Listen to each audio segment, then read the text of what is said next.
Kumepambazuka mtazamaji wa SKF TV, karibu sana katika magazeti. Wiki yetu ya mwisho tunamalizia siku hii ya Ijumaa, ambapo niseme tu kwanza zaidi ya yote asante sana kutuchagua kuanzia Jumatatu mpaka leo. Weekend yetu tunaianzia hapa siku ya leo. Kwenye magazeti ya asubuhi ya leo tarehe 14 ya mwezi wa 3 2025, acha nikusomee vichache kati ya mengi ambayo yameandikwa katika magazeti ya asubuhi ya leo. Gazeti la Uhuru Vijijini, habari kubwa iliyopewa kipaumbele hapa ni vyama vya siasa hatuna mpango wa kususia uchaguzi. Hapo wanazungumzia uchaguzi ambao unaenda kufanyika 2025 mwaka huu jamani, mwezi wa 10, uchaguzi wa kwenda kuchagua viongozi wa bunge pamoja na rais.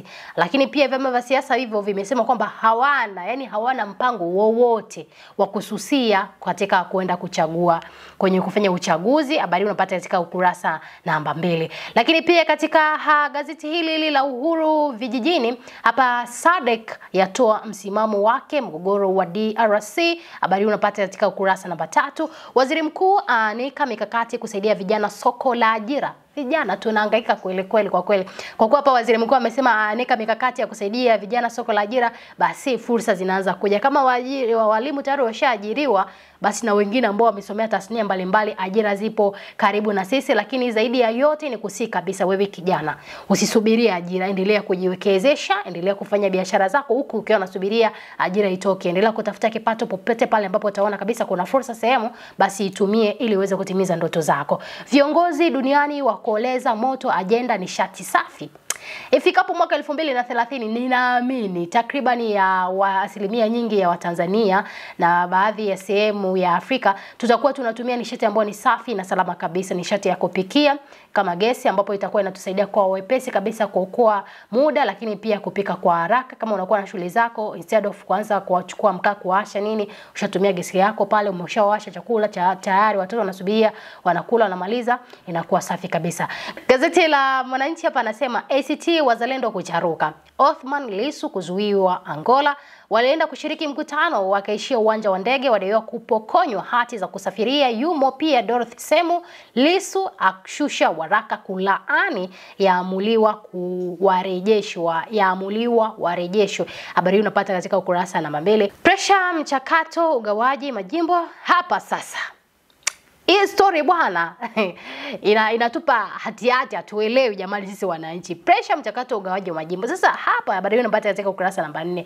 Haya majimbo hatuelewi. Ni kwamba majimbo yakigawanywa ni kwamba itakuwa inatusaidia kwa urahisi, kwamba tutakuwa na viongozi wawili ambao watusaidia matatizo ambao wananchi wanayo, ama majimbo yanagawana kwa sababu watu wanataka kuwa viongozi. Hapo ni question mark, ambapo wananchi wengi tunajiuliza ni kwa nini pressure mchakato ugawanyaji wa majimbo yanataka kufanyika. Haya yameandikwa katika gazeti la Mwananchi. Gazeti la Nipashe Mwanga wa Jamii, mchakato kupasua majimbo 7 rasmi. Na hapa pia wamesema mikoa ya Pwani na Kusini imebaki kimya, vita ya bunge ya nukia kwa makada wa vyama katika majimbo mapya. Endelea katika ukurasa namba 2. Haya sasa, kila mtu anataka kuwa kiongozi, hata na mimi nitajitahidi.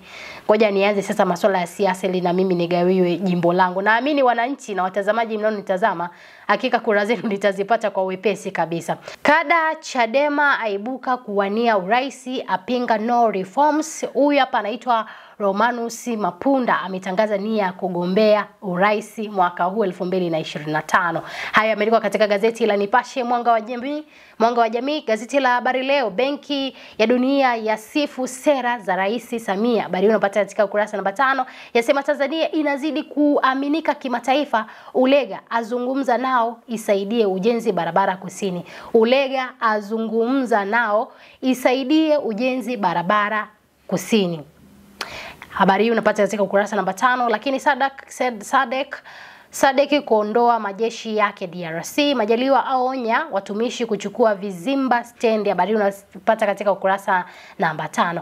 Gazeti la Majira, bosi Benki ya Dunia wa mwaga sifa kwa Rais wa Jamhuri ya Muungano wa Tanzania Daktari Samia Suluhu Hassan. Amesema amepandisha hadhi ya kuaminika kwa nchi, asifia utendaji wa Ulega ujenzi, azungumzia ujenzi barabara kwenda kusini.